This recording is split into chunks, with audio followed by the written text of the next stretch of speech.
on va essayer de voir un thème. On va essayer de partager sur Jésus et le Christ. Ok? Jésus et le Christ. Ok? Je répète, Jésus et le Christ. Donc, c'est des choses qu'on avait déjà vues, mais on va voir un peu plus. On va voir beaucoup plus d'aspects sur ça. Ok? Beaucoup plus d'aspects. C'est-à-dire, nous allons essayer d'abord de voir les noms de Dieu. Ok? Les noms de Dieu. Les noms avec lesquels il était invoqué en Israël et pour quelles raisons il était invoqué de cette manière. Ok? Donc, nous allons commencer. Nous allons voir plusieurs aspects. Mais retenez que l'enseignement, c'est Jésus et le Christ. Ok? Donc, nous allons commencer. Prenez vos stylos. Ça va être vraiment... ça va être un peu long. Hein. Ce partage, je vous dis déjà qu'il va être un peu long. Donc... prenez vos stylos.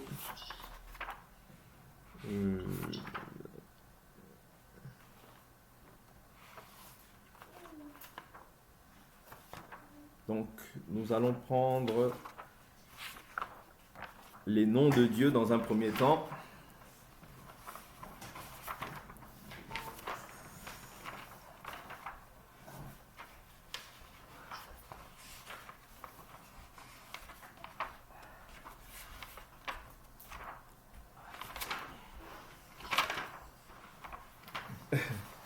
Je prends...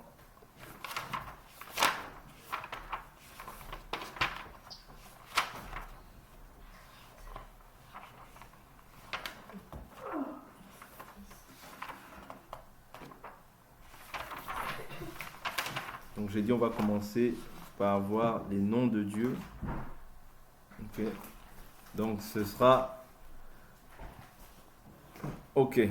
Donc dans l'écriture, j'ai dit ici on va voir les noms de Dieu. La manière dont Dieu était invoqué en Israël par rapport à un besoin. Ok. Par rapport à un besoin.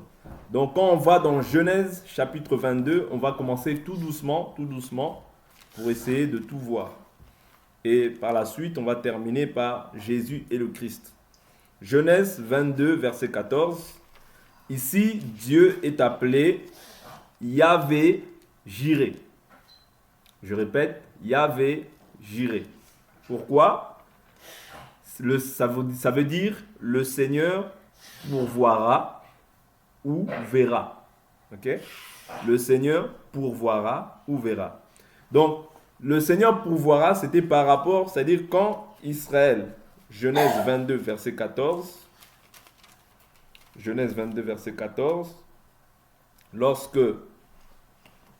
Isaac a demandé à Abraham, Genèse 22, 14, non, je prends un peu plus haut,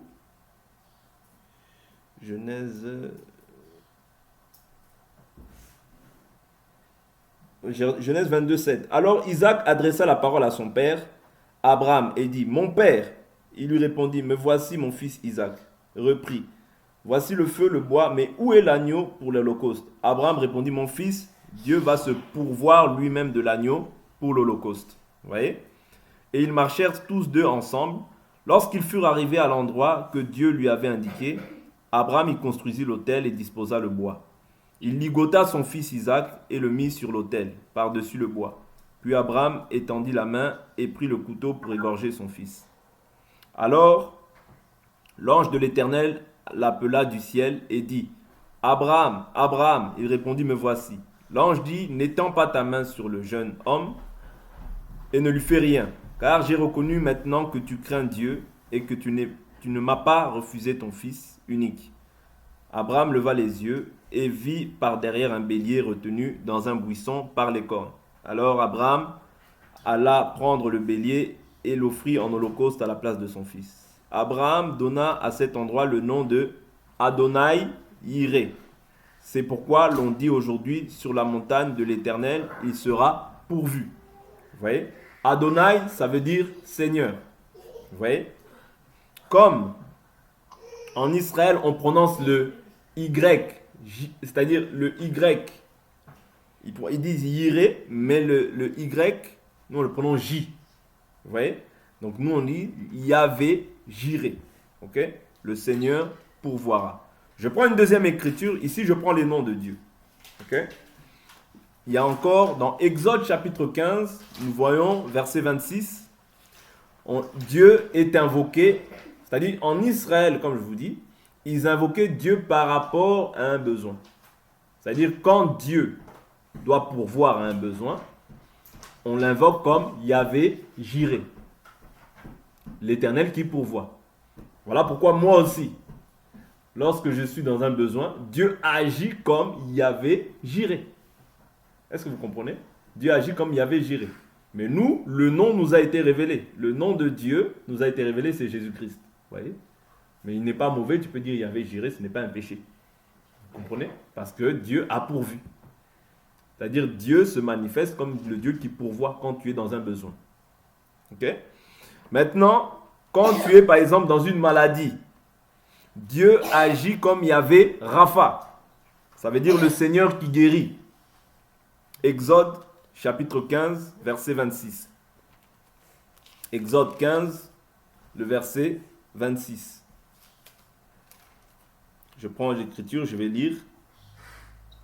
Il dit, si tu écoutes attentivement la voix de l'Éternel, ton Dieu, si tu fais ce qui est droit à ses yeux, si tu prêtes l'oreille à ses commandements, et si tu observes toutes ses prescriptions, je ne t'infligerai aucune des maladies que j'ai infligées aux Égyptiens, car je suis l'Éternel qui te guérit. Vous voyez? Là, Dieu se révèle comme Yahvé Rapha, c'est-à-dire l'Éternel qui guérit. Est-ce que vous comprenez? L'Éternel qui guérit. Voilà pourquoi dans ta maladie, toi, Dieu se révèle à toi comme Yahvé, c'est-à-dire, nous avons le nom de Dieu, n'oubliez pas. Okay? Parce qu'eux n'avaient pas encore la révélation du nom de Dieu. Okay? Mais nous, aujourd'hui, nous avons la révélation du nom de Dieu, c'est-à-dire Jésus-Christ. Okay? Mais c'est-à-dire Dieu opère comme Yahvé Rapha, c'est-à-dire le Seigneur qui guérit. Okay? Exode 15, verset 26. Je prends maintenant une autre écriture. Dieu aussi se révèle comme Yahvé Nissi, c'est-à-dire l'Éternel, mon étendard. Vous voyez? Ou bien le Seigneur, mon étendard, ma victoire. Vous voyez? Donc ici, je suis dans le livre de Exode, chapitre 17, le verset 15. Exode 17, le verset 15. Nous allons prendre l'écriture et lire. Même le verset 14. L'Éternel dit à Moïse, écris ces choses comme souvenir dans le livre, et déclare-le à Josué que j'effacerai le souvenir d'Amalek de dessous les cieux. Moïse bâtit un autel et l'appela du nom de l'Éternel, mon étendard. Vous voyez? L'Éternel, mon étendard. Yahvé Nissi. Ok? Yahvé Nissi. Comme en Israël, le nom Yahvé n'était pas prononçable parce que ça s'écrivait Y-H-W-H. Ça ne se prononçait pas. Ouais, voilà pourquoi on a mis Yahvé. Ouais, Yahvé, c'est-à-dire Y-A-H-V-E. V-E. Mais sinon, on appelle ça le tétragramme. Le tétragramme Y-H-W-H. Ça ne se prononçait pas. Vous voyez? Donc, j'en dis Yahvé. Vous voyez? Yahvé, c'est-à-dire Y-A-H-V-E. Ok? Donc, ici, on a vu l'Éternel, mon étendard. Ok? Mon étendard ou ma victoire. Donc, Yahvé Nissi. N-I-2-S-I. Vous voyez? Donc, Yahvé Rapha, que j'avais dit plus haut, c'est R-A-P-H-A. Yahvé Jireh, c'est J-I-R-E-H. Ok? Et Yahvé, c'est Y-A-H-V-E. Bien W-E pour certains. Donc, pour la sanctification, l'Éternel se révèle aussi comme Yahvé M-Kadesh. M apostrophe K-A-D-D-E-S-H. Ici, je suis dans Exode, chapitre 31, verset 15. Exode 31, verset 15. Je prends l'écriture. On travaillera 6 jours, mais le 7e jour, ce sera le sabbat, le jour férié, consacré à l'Éternel. Quiconque fera quelque ouvrage le jour du sabbat sera puni de mort. Vous voyez? Les Israélites observeront le sabbat, ils célébreront le sabbat dans toute leur génération comme une alliance perpétuelle. Ce sera entre moi et les Israélites un signe qui devra durer à perpétuité. Car en 6 jours l'Éternel a fait les cieux et la terre, et le 7e jour il a cessé son œuvre, il s'est reposé. Vous voyez? Donc ici, l'Éternel se révèle comme l'Éternel, le Seigneur qui sanctifie, c'est-à-dire Yahvé M Kadesh, c'est-à-dire M apostrophe K-A-D-D-E-S-H. Vous voyez? L'Éternel qui sanctifie, parce que le 7e jour, c'était le jour du repos, un jour saint pour l'Éternel. Ok? Exode 31, 15. Je continue. Dans le livre de Juges, chapitre 6, verset 24, l'Éternel se révèle comme Yahvé Shalom, c'est-à-dire le Seigneur de paix. Ok? Yahvé Shalom. Juges 6, verset 24. Juges, chapitre 6. Juges, chapitre 6, le verset 24. Gédéon bâtit là un autel à l'Éternel et lui donna pour nom l'Éternel paix. Il existe encore aujourd'hui à Ophra d'Abiézer. Vous voyez? L'Éternel paix. Ok? Généralement, il bâtissait un autel et il donnait un nom. Vous voyez? Généralement. Mais bon, ce n'est pas toujours le cas. Ok? Ok. Donc ici, j'ai dit, je suis dans le livre de Juges 6, verset 24. Ok? Allons maintenant dans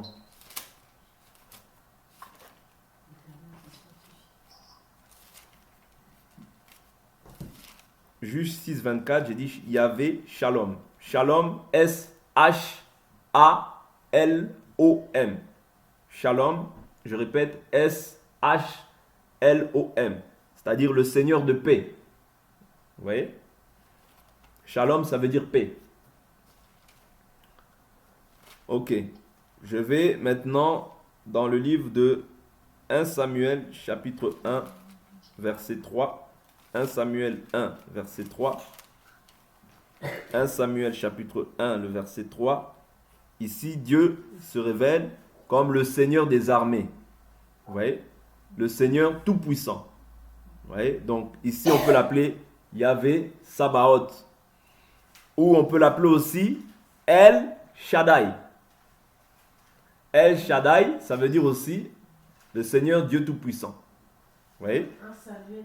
1 Samuel chapitre 1 verset 3.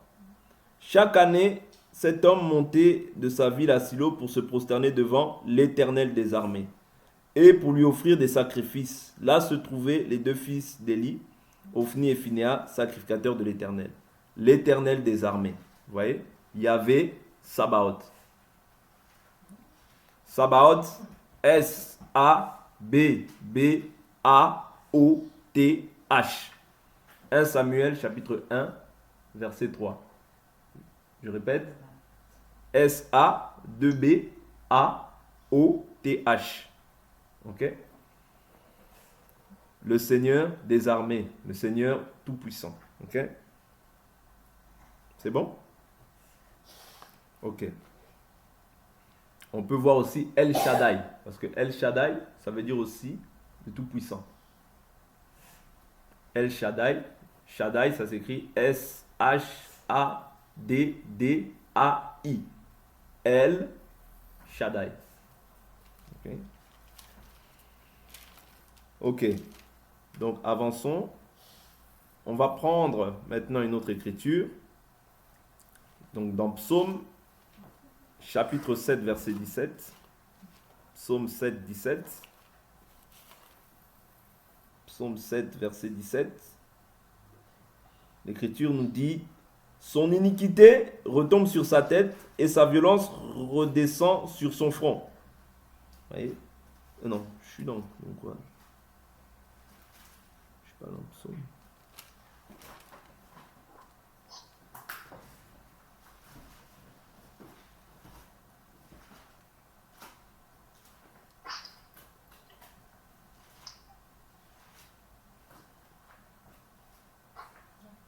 Ouais. Psaume 7, verset 17 à 18. Son iniquité retombe sur sa tête et sa violence redescend sur son front. Je célébrerai l'Éternel à cause de sa justice. Je psalmodierai en l'honneur du nom de l'Éternel, le Très-Haut. Vous voyez, le Très-Haut, donc le Seigneur Très-Haut, ici c'est Yahvé Elion. Yahvé Elion. E-L-Y-O-N. Yahvé Elion. Psaume 7, 18. Psaume chapitre 7, verset 18. Yahvé Elion, c'est-à-dire le Seigneur très haut. Je vous dis encore, je répète que tous, c'est-à-dire ces choses-là renforçaient en fait la puissance de Dieu. C'est-à-dire que pour telle chose, par exemple, quand vous voulez voir Dieu Tout-Puissant, Dieu se révélait en tant que Dieu Tout-Puissant. Quand vous voulez voir Dieu, l'Éternel qui guérit, Dieu se révélait comme l'Éternel qui guérit. Quand vous voulez voir l'Éternel, notre étendard, Dieu se révélait comme Yahvé Nissi. Est-ce que vous comprenez? Toutes ces choses, tous ces noms en fait renforcent les attributs de Dieu. Vous comprenez? Donc, nous avançons. Nous prenons maintenant Psaume, toujours dans Psaume chapitre 23. Psaume chapitre 23. Psaume chapitre 23, le verset 1. L'Éternel est mon berger, je ne manquerai de rien. Vous voyez? Donc le Seigneur est mon berger. Psaume chapitre 23, verset 1 est appelé aussi Yahvé Ra. Ça s'écrit Yahvé X-A-A-H. Yahvé Ra. X-A-A-H. X-A-A-H. Yahvé Ra. Ok? L'Éternel, ou bien le Seigneur est mon berger.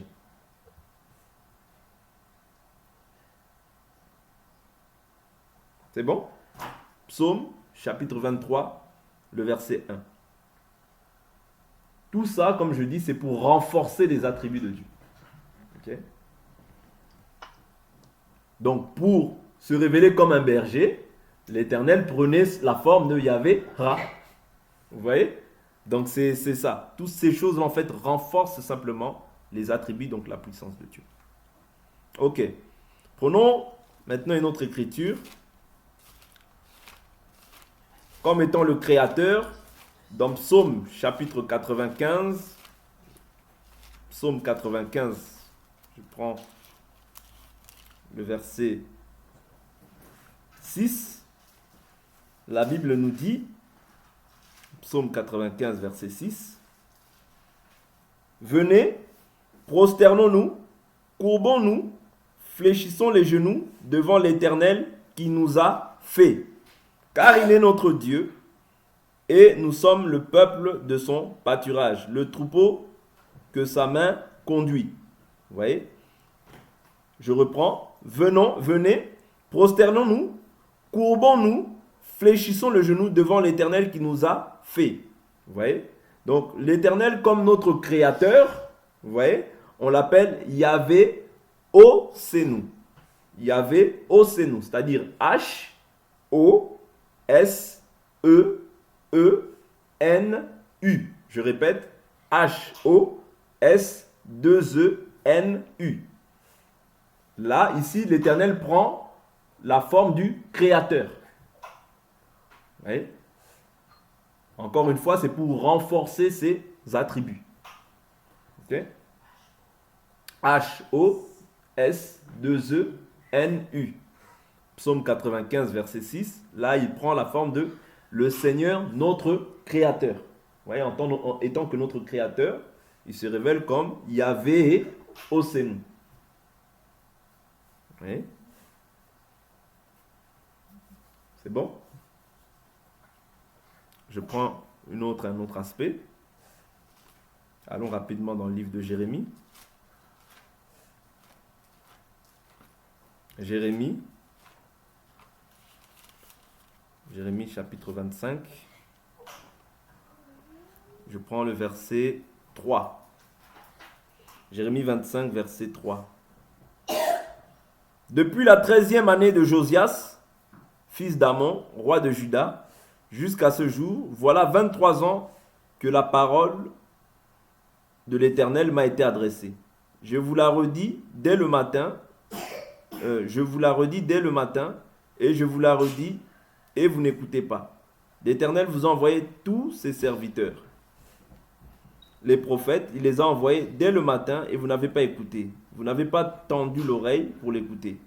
Il disait, revenez donc chacun de votre mauvaise voie et de la méchanceté de vos agissements, et restez ainsi sur le territoire que l'Éternel vous a donné, ainsi qu'à vos pères. Ainsi qu'à vos pères, d'éternité en éternité. Ne vous ralliez pas à d'autres dieux. Ne vous ralliez pas à d'autres dieux. Non, c'est pas là. Qu'est-ce que j'ai fait? Ne vous ralliez pas à d'autres dieux. Là, je suis au 25. Jérémie 25, 3. Seigneur, notre justice. 23. Depuis la 13e année de Josias, fils d'Amon, roi de Juda, jusqu'à ici, voilà 23 ans, m'a été adressé. Je vous la redis dès le matin, je vous la redis, vous n'écoutez pas. Non, justice. Prenez note, ici, j'avais mis les seigneurs et notre justice. Vous voyez? Donc ici, c'est Yahvé Tzidkenu.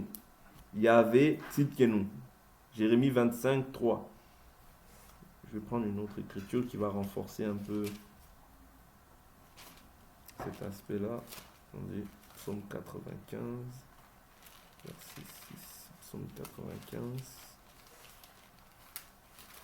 Yahvé Tzidkenu, ça s'écrit T-S-I-D-K-E-N-U. T-S-I-D-K-E-N-U. Yahvé Tzidkenu, c'est-à-dire l'Éternel notre justice. L'Éternel notre justice. Et notre justice. Vous voyez? Éternel et notre justice. Nous allons prendre une autre écriture. Peut-être que demain je rajouterai peut-être des écritures. On avancera demain, mais je rajouterai peut-être une écriture ou deux pour Yahvé Tzidkenu. Ça va nous aider. Donc nous allons prendre maintenant un dernier aspect. C'est Yahvé Shama. Ouais. Yahvé Shama, ça veut dire le Seigneur est ici. Ok? Le Seigneur est ici. On peut voir ça dans le livre de Ézéchiel, chapitre 48, verset 35. Ézéchiel 48. Ézéchiel 48, 35. Ézéchiel 46. Voilà. Ézéchiel 46, 35. 48, 35. Circuit 18 000 coudées, et dès ce jour, le nom de la ville sera l'Éternel est ici. Vous voyez? Donc, circuit 18 000 coudées, et dès ce jour, le nom de la ville sera l'Éternel est ici. Donc, il y avait Shama. Shama, ça s'écrit C-H-A-2-M-A. C-H-A-2-M-A. Vous voyez? Donc, par ces noms-là, comme je vous ai dit, Dieu, en fait, renforçait quoi? Renforcer ses attributs. Vous voyez? Renforcer ses attributs. Okay? C'est-à-dire, quand il y avait Jiré, il se réveillait comme l'Éternel qui pourvoit. Vous voyez? En tant que Seigneur qui guérit, il se révèle comme Yahvé Rapha. En tant que l'Éternel, notre étendard, il se révèle comme Yahvé Nissi. En tant que Yahvé Nkadesh, il se révèle comme le Seigneur qui sanctifie. Vous voyez? En tant que le Seigneur de paix, c'est Yahvé Shalom. Vous voyez? Donc, ce n'est pas dit que toi, tu ne puisses pas aussi dire ces choses-là. Non, ce n'est pas interdit. Tu peux aussi implorer la grâce de Dieu. Par exemple, lorsque tu as besoin d'une guérison, dire, ah, Éternel, guéris-moi comme Yahvé Rapha. Vous voyez? Ce n'est pas interdit de pouvoir aussi prendre ces attributs-là, d'accord, qui renforcent le caractère de Dieu. Mais nous, aujourd'hui, Dieu nous a révélé son nom. Je prends l'écriture. Dieu nous a révélé son nom. C'est-à-dire, Dieu nous a révélé son nom. Jean 17. Jean chapitre 17.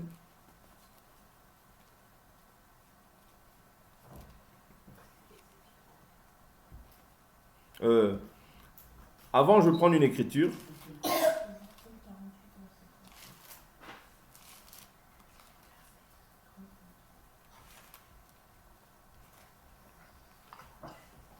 Avant ça, je vais prendre une écriture. Exode chapitre 3. Exode chapitre 3. Je crois que c'est Exode chapitre 3 qui dit « Je suis celui qui suis ». Exode 3, rapidement.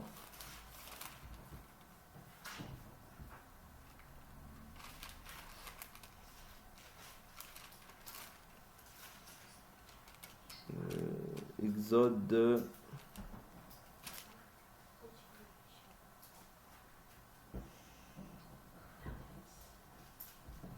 Exode chapitre 3. Voilà, Exode chapitre 3, verset 14, verset 13. Moïse dit à Dieu, j'irai donc vers les Israélites et je leur dirai, le Dieu de vos pères m'a envoyé vers vous. Mais s'ils me demandent quel est son nom, que leur répondrai-je? Dieu dit à Moïse, je suis celui qui suis. Vous voyez? Et il ajouta, c'est ainsi que tu répondras aux Israélites. Celui qui s'appelle je suis m'a envoyé vers vous. Vous voyez? Celui qui m'appelle je suis m'a envoyé vers vous. Retenez bien ça parce que ça va nous aider dans l'évolution du partage.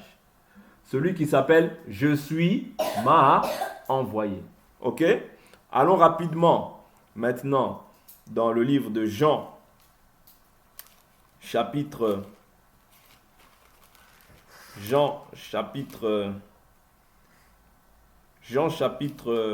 8 à partir du verset 23. Et il leur dit, vous êtes d'en bas, moi je suis d'en haut. Vous êtes de ce monde, moi je ne suis pas de ce monde. C'est pourquoi je vous ai dit que vous mourrez dans vos péchés. Car si vous ne croyez pas que moi je suis, vous mourrez dans vos péchés. Est-ce que vous comprenez? Si vous ne croyez pas que moi je suis, vous mourrez dans vos péchés. Or, celui qui suit, celui qui avait révélé ce nom-là, je suis, c'était l'Éternel à Moïse. Ok? Dans Exode 3, 14. Je suis celui qui suit. Vous voyez? Et par la suite, il dira, et il ajouta, c'est ainsi que tu répondras aux Israélites. Celui qui s'appelle je suis, ah, vous voyez? Celui qui s'appelle je suis, m'a envoyé vers vous. Ok? Ici, on va laisser ça en suspens. On reviendra par la suite. Je finis avec Jean chapitre 17. Jean chapitre 17, verset... Jean chapitre 17, je prends le verset 6. J'ai manifesté ton nom aux hommes que tu m'as donné du milieu du monde. Vous voyez? J'ai manifesté ton nom aux hommes que tu m'as donné du milieu du monde. Je prends un peu plus haut le verset 3, verset 2. Veuillez m'excuser, je prends le verset, j'aurais donné ta parole. Voilà, je prends le verset 11. Je prends le verset 11. Je ne suis plus dans le monde, eux sont dans le monde, et moi je vais à toi. Père Saint, garde-les en ton nom. Je répète, Père Saint, garde-les en ton nom, ce nom que tu m'as donné. afin qu'ils soient un comme nous. Père Saint, garde-les en ton nom, ce nom que tu m'as donné. Ici, c'est Jésus qui parle. Donc, on comprend que Jésus-Christ, c'est le nom de Dieu. Est-ce que vous comprenez? Parce que lui-même a dit, si vous ne croyez pas que je suis, vous mourrez dans vos péchés. Or, je suis, c'était la révélation du nom que Dieu avait donné à Moïse. Est-ce que vous comprenez? Parce que les Juifs étaient assis dans la chair de Moïse. Donc, on va s'arrêter là pour aujourd'hui.